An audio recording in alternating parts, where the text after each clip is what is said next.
So ni dia punya syarat-syarat lah.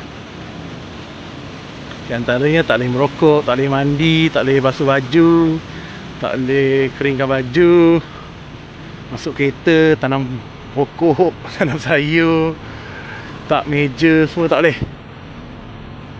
Okay, sekejap boleh tu. Sekejap, facing table ada without authorization. Okay. Failure to utilize, engaging cycling. So itulah law undang-undang dia.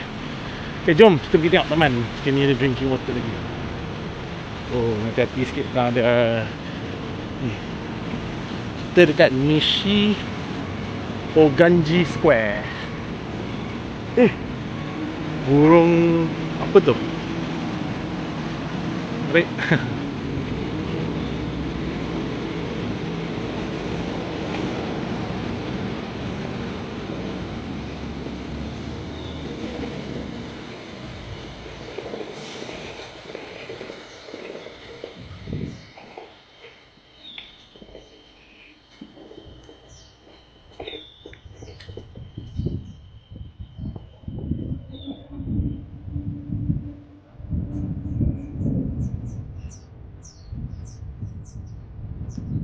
Oh, tu dia ada macam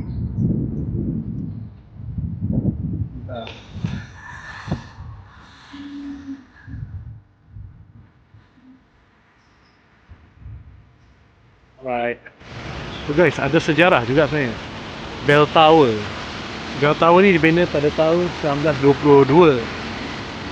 Okay, so yang peraknya loceng tu dibuat pada 1901, tapi musnah masa Perang Dunia Kedua.